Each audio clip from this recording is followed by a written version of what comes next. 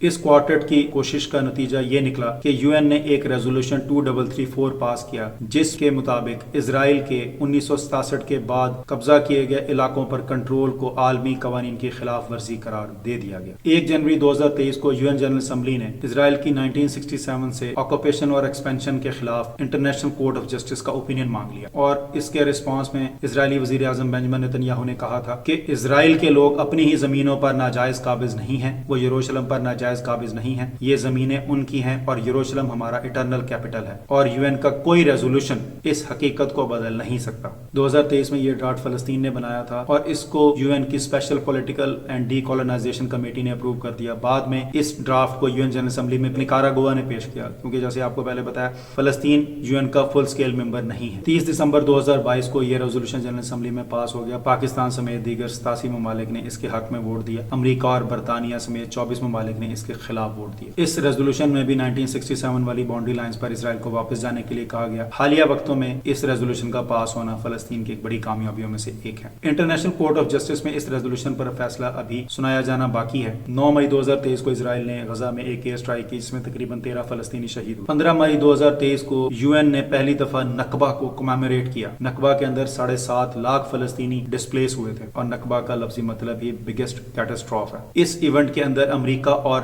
برطانیہ نے اپنے نمائندے نہیں بھیجے۔ اسرائیل کے ایمبیسڈر فار یونائٹڈ نیشنز نے اس ایونٹ کو حقیر، جھوٹا اور اینٹی سیمیٹک بتایا اور فلسطین کے لوگوں پر جھوٹ پھیلانے کا الزام لگایا۔ اور اب دن آتا ہے 7 اکتوبر 2023، جوئش کیلنڈر کے اندر یہ سقوط کا دن ہے، جوئش ہالیڈے۔ یوم کپور وار کو 50 سال مکمل ہو چکے ہیں۔ وقت ہے صبح 6:30 بجے اور حماس نے ایک آپریشن الاقصی فلڈ کا آغاز کیا، جس میں 5000 کے قریب راکٹ اسرائیل میں فائر کیے گئے۔ سوشل میڈیا پر وائرل ہونے والی ویڈیوز میں بخوبی دیکھا جا سکتا ہے کہ کیسے حماس کے فائٹرز پیرا موٹر گلائڈرز کے ذریعے داخل ہوئے اور اس کے علاوہ جو فینس اسرائیل نے لگا رکھی تھی اس کو کیسے بلڈوزر کے ساتھ توڑا گیا۔ حماس کے اس ابتدائی حملے کے اندر بہت سے فوجی، پولیس اور عام شہریوں کو یرغمال بنا لیا گیا اور اس کے علاوہ ایک ڈرون اٹیک میں اسرائیل کے بہترین مرکاوا ٹینک کو بھی تباہ کیا گیا اور بہت سی اسرائیلی ملٹری وہیکلز کو بھی غزہ کے اندر لے جایا گیا۔ حماس کے اس سرپرائز اٹیک نے اسرائیل کی محفوظ ترین ریاست ہونے کا جو امیج تھا اس کو بری طرح شیٹر کر دیا اور موساد جو اپنے آپ کو دنیا کی بہترین ایجنسی بتاتی ہے،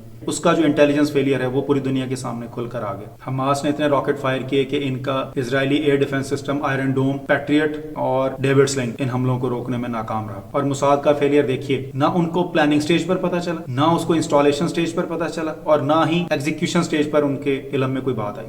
حالانکہ ایجپشن انٹیلیجنس اب کہہ رہی ہے کہ ہم انٹیلیجنس شیئرنگ کرتے رہے ان سے کہ حماس کچھ بڑا پلان کر رہی ہے۔ اس حملے کے رسپانس میں اسرائیلی وزیر اعظم بنجامن نیتن یاہو نے وار ڈکلیئر کر دی اور ساتھ ہی یہ بھی کہا کہ وار لمبی چلے گی۔